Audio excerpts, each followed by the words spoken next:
I have to be honest with you right out of the gate. I spent probably 20 minutes this morning just staring at the spreadsheet for this week 13 update. Okay. I just kept hitting refresh on the page, thinking, okay, surely the data entry intern fell asleep on the number keys. Right. Or there's a glitch in the software. Exactly, a glitch. Because the numbers we're looking at for the Comptown reboot this week, they don't look like professional football. No. They look like someone turned the difficulty settings all the way down in a video game and just started mashing buttons. It really does feel like the simulation is breaking a little bit, doesn't it? It does. But I can assure you, it's not a glitch. This is just the reality of Week 13. Wow. And, usually when we get to this time of year, we're talking about fatigue. We're talking about the rookie wall or teams starting to grind out these ugly wins just to survive. Sure. Instead, we're looking at an acceleration of offense that makes absolutely no sense historically. And that is exactly why we need to do this deep dive today. We are looking at the official Week 13 league update script. And our mission is to figure out how a league operates when the average is extraordinary. We're going to unpack an MVP race that is rewriting the concept of volume, a defensive anomaly in New York that defies all modern logic, and a trade rumor in New Orleans that honestly just makes my head spin. And that trade rumor is key, by the way, because while the stats are flashy and, fun to talk about, the roster moves tell you what teams actually think about their future. That's a great point. But you're right, we have to start with the separation. Week 13 is what we call separation season for a reason. Right. The contenders tearing away from the pretenders. Exactly. But usually that separation is what? A couple of games in the standings? Maybe a tiebreaker here or there? This year, the separation feels like it's happening on the stat sheet in a way we've never, ever seen. It really is. So let's talk about the Tennessee Titans. The headliner. Headliner feels too small.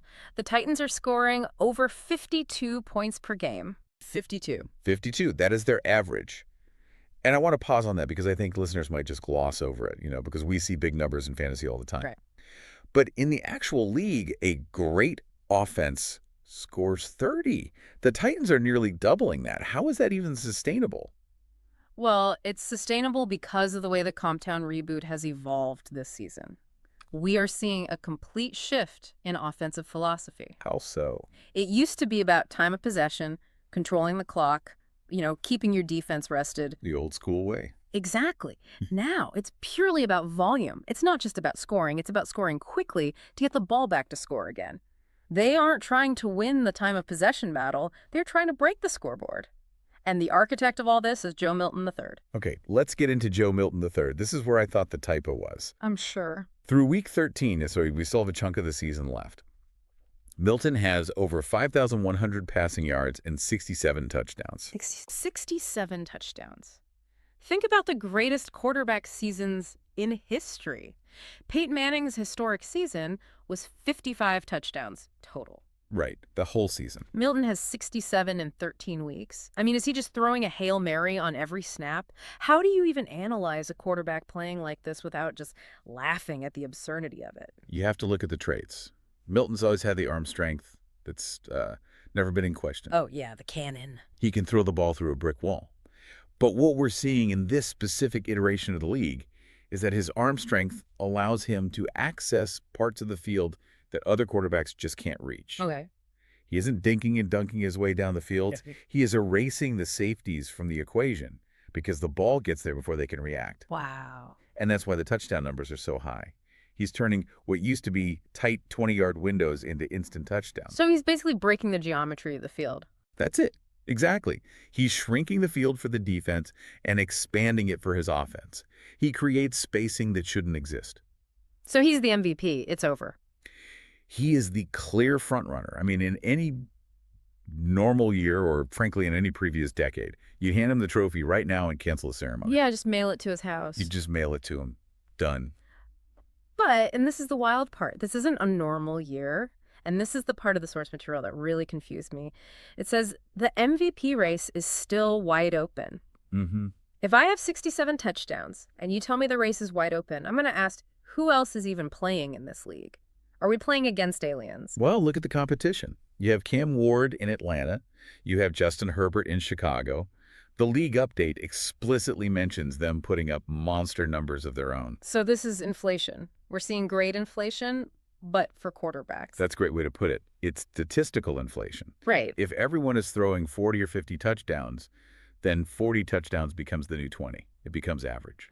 So while Milton's 67 is an outlier, it's not as safe a lead as it would have been 10 years ago.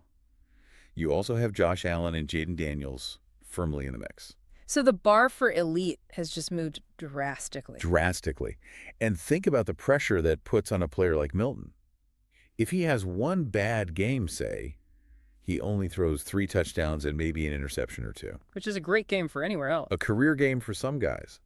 But if he does that, and Cam Ward goes out and throws for 6 or 7 touchdowns, the narrative shifts instantly. Wow. The margin for error is razor thin because the standard is astronomically high. You can't just be good. You have to be perfect every single week. It's terrifying to think that 3 touchdowns could be considered a bad game or a slump. Yeah. But you can't have these passing numbers without someone on the receiving end. And you certainly can't score 52 points a game without a running game keeping the defense honest. Which brings us to the skill positions. Yeah. This is the engine room. The skill positions are just exploding right alongside the quarterbacks. I want to look at the running backs first because there's been this narrative in football for years now that running backs don't matter. Oh, yeah, the devaluation of the running back. We hear it every offseason. Exactly. They're interchangeable. You can just plug anyone in and get 3 yards. Right. But then I look at Jahmyr Gibbs on the Rams. Nearly 1,850 rushing yards and 26 touchdowns on the ground. To me, that doesn't look like a devalued asset. That looks like the MVP of the entire team. Gibbs is single-handedly fighting that devaluation narrative. What he offers is reliability plus explosiveness. Right. Think about the Rams' offense. They're sitting at 9-2. When defenses are terrified of the deep ball, they back up. They play 2 safeties deep, maybe even 3. They empty the box. So the middle of the field is just wide open? The box is light. Okay. And Gibbs is feasting on that light box. He's punishing defenses for trying to stop the pass. 26 touchdowns is 2 per game. That is guaranteed points. So what do you do? If you are a defensive coordinator, what do? Do you come up to stop Gibbs and get burned over the top? Or do you stay back and just let Gibbs run for 200 yards? Pick your poison. And he's not alone, right? The notes mention Devon Achane in Detroit and Jalen Wright with the Jets. Weekly difference makers is the term the source uses. And I love that term. You did one. Because in fantasy terms or real life terms, you have guys who get you yardage, the grinders, and then you have guys who flip the field. Achane and Wright are home run hitters. Yeah. They aren't looking for 4 yards in a cloud of dust. They're looking for the 80-yard crease. One missed tackle, and they are gone. And speaking of home run hitters, we have to talk about Xavier Worthy. Oh, yes. The update calls him the most dangerous weapon in the league. Now, with Milton throwing 67 touchdowns, calling a receiver the most dangerous weapon is a heavy title. But the numbers back it up. He's pushing toward 2,000 receiving yards in Week 13. And 25 touchdowns, so nearly 2 a game for him as well. It's the speed. We talked about Milton's arm breaking the geometry. Right. Worthy's speed breaks the angles. Safeties take a pursuit angle, thinking they have him covered. They think they have the leverage, and he just runs right past the angle. He distorts the defense. You can't simulate that speed in practice. So if you are a defensive coordinator in this league, honestly, how do you sleep at night? You have quarterbacks throwing lasers, running backs scoring twice a game, and receivers who run faster than your secondary. It just sounds like a nightmare. It is a nightmare. It's a stress test for every defensive scheme. And that's why the standings look the way they do. It's a logjam. Because offenses are just overpowering defenses week in and week out. Okay, so let's look at that logjam. Because despite all this chaos, there is a hierarchy forming. Who is actually sitting on the throne right now? The Miami Dolphins. They are 11-1. They have the best record in football and the inside track to that #1 seed. 11-1 is fantastic. But in this league, with these offenses, does 11-1 feel safe? Not even close. They are looking in the rearview mirror and seeing a convoy of monster trucks coming at them. Right. You have the heavy pressure group at 10-1. That includes the Cowboys and, of course, the Titans with their 52 points a game. So one slip up. One slip up by Miami, one loss, and they drop from the 1 seed to the 3 seed instantly. And the Rams are right there at 9-2. Quietly building one of the strongest resumes, according to the source. And the Rams are interesting because they aren't quite as flashy as the Titans. They're not scoring 52 every week, but they are efficient. Just stacking wins. They are stacking wins, and sometimes flying under the radar is exactly where you want to be. But there is one team in that 10-1 group that we haven't talked about yet, and I honestly think they are the most important story in the league. Mm-hmm. The New York Jets. I was waiting for you to bring them up. I have to, because we just spent 10 minutes talking about how offense is unstoppable, how 50 points is the new normal, and then here sit the Jets at 10-1, and the source says they are powered by, of all things, defense. They're the paradox. In a league of offensive inflation, the Jets are the deflationary force. I like that. They're the only ones zigging while everyone else is zagging. So how are they doing it? If Milton is throwing 67 touchdowns and offenses are scoring at will, how are the Jets stopping anyone? Aggression. The source notes they lead the league in sacks and interceptions. Yeah, okay. They aren't trying to play bend, don't break. You can't play bend, don't break against Joe Milton. He will just break you. The Jets are playing break the quarterback. So they are fighting fire with fire. Exactly. If you sit back against these offenses, you lose. The Jets are attacking. They are forcing turnovers at an elite rate, and that's the equalizer. Right. If the Titans score on every drive, the only way to beat them is to steal a possession. The Jets are the best in the league at stealing possessions. That creates an incredible narrative for the playoffs.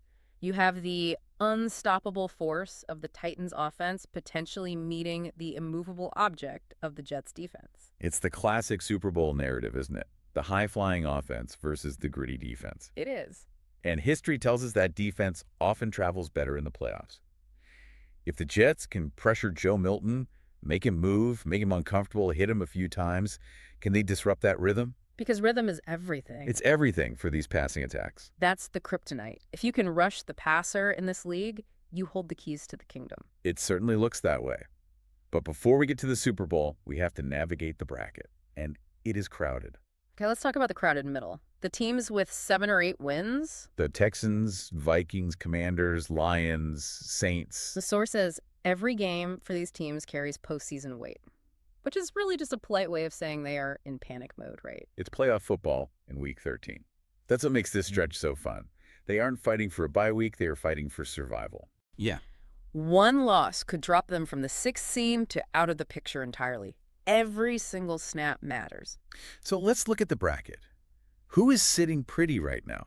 Who can actually, breathe? Well, the Dolphins and Cowboys are holding the first-round byes. That is the golden ticket. Huge. In a season this physical, getting a week off to heal up while the Titans and Jets beat each other up, that is a massive advantage. You avoid the attrition. And the rest of the field. AFC is a dogfight. You have the Titans, Patriots, Chargers, and Texans all jockeying for position. But the NFC. The NFC looks like a gauntlet. Read me that list again. Cowboys, Rams, Giants, Vikings, Lions, Saints. There are no easy outs there. None. Zero. Whoever comes out of the NFC will have gone through an absolute war of attrition. You have elite offenses, elite running backs. Yeah. It's going to be brutal. So you can come down to depth.